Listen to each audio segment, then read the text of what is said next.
Hello అండి, నమస్తే అందరికీ. ఈరోజు వరలక్ష్మి వ్రతం కదా, అందరికీ కూడా వరలక్ష్మి వ్రత శుభాకాంక్షలు అండి. ఈ రోజు మా ఇంట్లో వరలక్ష్మి వ్రతాన్ని ఏ విధంగా జరుపుకున్నామో చూసేద్దాం రండి. మా ఇంట్లో కొలువైన వరమహాలక్ష్మిని చూసారా, ఎంత అందంగా ఉన్నారు కదా. అమ్మవారిని ఇలా చూస్తూ ఉండిపోవాలనిపిస్తుంది, అంత అందంగా ఉన్నారు అమ్మ. మీ ఇంట్లో ఎలా చేసుకున్నారు వరలక్ష్మి వ్రతాన్ని కామెంట్ చేసి చెప్పండి. ఇదిగోండి మా ఇంట్లో వెలిసిన అమ్మవారిని చూడండి, ఎంత బాగున్నారో కదా.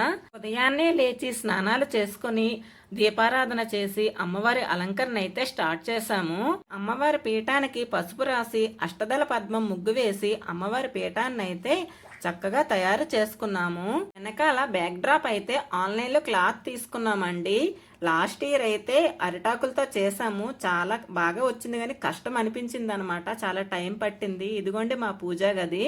ఇప్పుడు అమ్మవారికి నైవేద్యాలు అయితే తయారు చేసుకుంటున్నాము. ఫస్ట్ అయితే పరమాన్నం తయారు చేసేసాను, తర్వాత బూర్ల కోసమని పప్పును ఉడికించుకొని తర్వాత బెల్లం కొంచెం పాకం తీసుకొని అందులో ఉడికించిన పప్పు వేసి మొత్తం స్మాష్ చేసుకొని బూర్లకైతే తయారు చేసుకున్నాను. ఇలా బూర్లు అయితే వేసేసుకుంటున్నాము.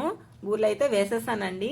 మనము ఏదైనా నైవేద్యాలు చేసేటప్పుడు ఏమి టేస్ట్ చూడకుండా చేస్తాం కదా, కానీ ఎంత బాగా వస్తాయో కదా అలాంటివి.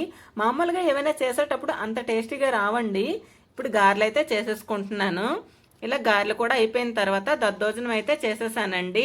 దద్దోజనకు కూడా పోపు వేసేసాను, అలాగే పులిహోర కూడా పోపు వేసేసాను. దద్దోజనం పులిహోర కలిపి రైస్ పెట్టేశాను. మా ఇంట్లో చేసే చింతపండు పులిహోర అయితే గుడిలో పెట్టే ప్రసాదంలా ఉంటుందండి, అంత టేస్టీగా ఉంటుంది. మా అమ్మాయికి అయితే చాలా ఇష్టం. ఓ పక్క నేను నైవేద్యాలు ప్రిపేర్ చేస్తూ ఉంటే ఓ పక్క మా పాప అమ్మవారి అలంకరణ అయితే పూర్తి చేస్తుంది.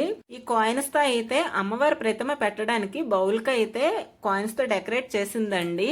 అందుకోసం ఈ కాయిన్స్ తీసుకున్నాము. చూసారా, ఇదిగోండి బౌలు, దీనికే డెకరేట్ చేసింది అనమాట. నైవేద్యాలు కూడా అమ్మవారి దగ్గర పెట్టేశామండి. అమ్మవారికి ఎంతో ఇష్టమైన చలివిడి వడపప్పు కూడా పెట్టాము, అలాగే పానకం కూడా పెట్టామండి. ఇవి ముఖ్యంగా ఉండాలంటారు అమ్మవారికి. అమ్మవారి ఫైనల్ లుక్ అండి ఇది.